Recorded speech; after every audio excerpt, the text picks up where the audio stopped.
अस्सलाम वालेकुम viewers, welcome to my channel Mehakti Kahaniyan. हमारी आज की कहानी है खोई इज़्ज़त। वीवर्स, अगर अभी तक आपने मेरे चैनल महकती कहानियों को सब्सक्राइब नहीं किया है तो प्लीज़ मेरे चैनल को सब्सक्राइब कर लीजिएगा।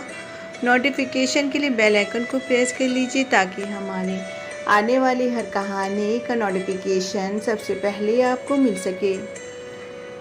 आदिल अभी अभी ऑफिस से आकर ही खड़ा हुआ था कि उसका 4 साल का बेटा शानू ने आकर पूछा, पापा आप मेरे लिए चॉकलेट नहीं लाए? सॉरी बेटा, मुझे थोड़ी देर हो रही थी तो मैं भूल गया था, मैं अभी लेकर आता हूँ। अरे क्या, आप रहने दीजिए अब। नहीं, मैं अभी लेकर आता हूँ, तुम चाय बनाओ, मैं समोसे भी लेता आऊँगा। सीमा ने लाख मना किया पर वो ना माना। आधे घंटे से ऊपर आदिल को गए हुए हो चुका था। दुकान ज़्यादा दूर ना थी। सीमा के दिल में एक अजीब सी बेचैनी थी। उसने पूछा, मैं आदिल को फ़ोन करके पूछती हूँ कि वो कहाँ रह गए। वो सोच ही रही थी तभी पड़ोस का एक लड़का भागता हुआ आया। आंटी आंटी, अंकल का एक्सीडेंट हो गया है और वो सड़क पर पड़े हैं, चलिए। सीमा बादवास सी अपने 4 साला बेटे को लेकर दौड़ती हुई सड़क पर गई। चारों तरफ खून और आदिल जिंदगी हार चुका था। हाथ में चॉकलेट मुट्ठी में दबी थी। आधा घंटे पहले जो हंसता खेलता परिवार था, उनकी खुशियां पलक झपकते ही उजड़ चुकी थीं। 4 साल का शानू अपने पापा को ऐसी नज़रों से देख रहा था और सोच रहा था कि पापा मुझे चॉकलेट नहीं चाहिए, मुझे आप चाहिए। सीमा के मायके और ससुराल वाले सभी इकट्ठा हो चुके थे। आज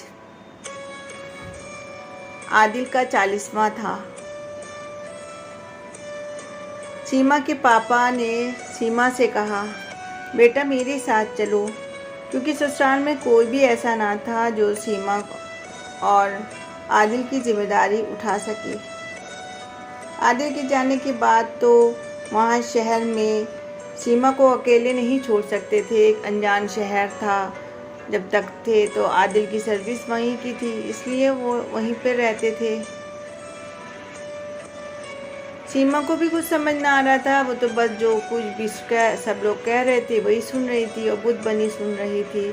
अपने पापा को अपने लिए परेशान देख वो उनके साथ अपने मैके आ गई।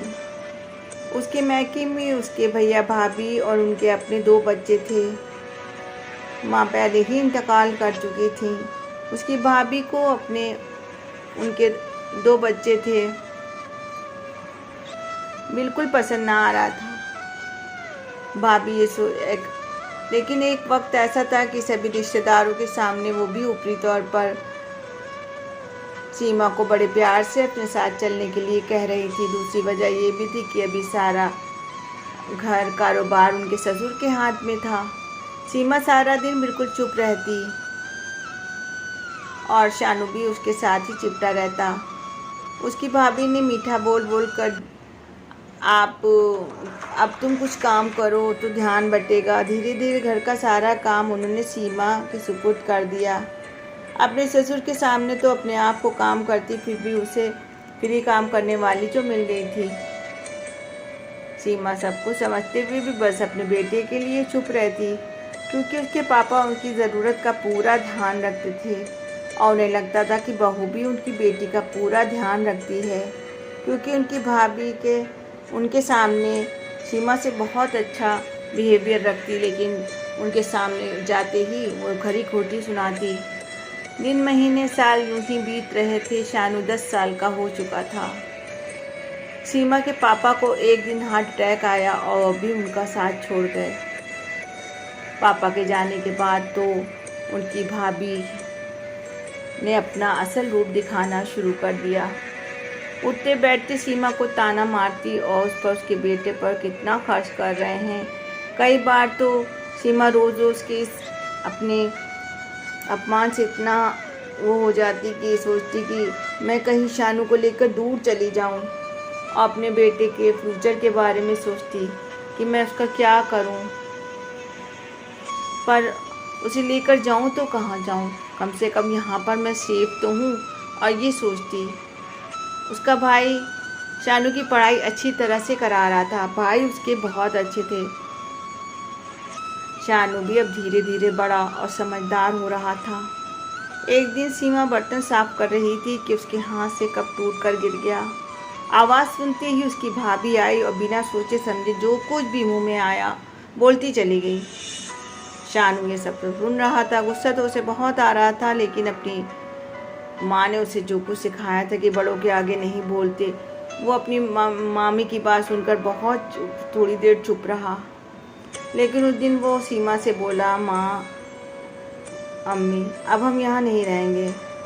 हम लोग की बहुत बेइज्जती हो चुकी।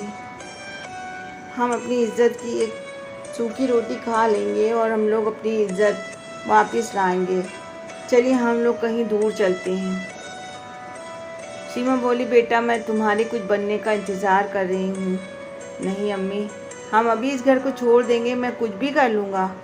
अपने बेटे को हौसले में देखकर सीमा ने भी हाँ कर दी। रोज़ रोज़ की बेइज्जती से वो भी एक टूट सी गई थी और उसके इस बेइज्जती के साथ साथ उसके बेटे की भी बेइज्जती होती थी। पर जब सीमा के भाई को पता चला तो उसने बहुत रोका, नहीं तुम कहाँ जाओगी, अकेली कैसे रहोगी। लेकिन उसकी भाभी ने घर में इतना बवाल मचाया कि वो भी चुप हो गया। लेकिन उसने शानू से कहा वो उसके साथ है, फिक्र ना करो। फिर उसने अपनी बीवी को बिना बताए शानू को एक छोटी सी दुकान खुलवा दी। शानू एक किराए का कमरा लेकर अपनी माँ को साथ ले गया। शानू का नेचर बहुत अच्छा था। उसके नेचर की वजह से उसकी दुकान भी अच्छे से चलने लगी। अपने होनहार बेटे को देखकर सीमा सोचती, शायद यही मेरे किसी अच्छे कर्मों का फल है। आदिल के जाने के बाद अब जाकर सीमा को अपनी ज़िंदगी में अच्छा महसूस हो रहा था और वो सोच रही थी कि अल्लाह ने उसे एक बेटा तो दिया जिसके सहारे वो अपनी ज़िंदगी गुजार सकती है, और बेटा भी इतना होनहार। व्यूअर्स, आपको हमारी कहानी अगर अच्छी लगी हो तो please like, share and subscribe ज़रूर करें।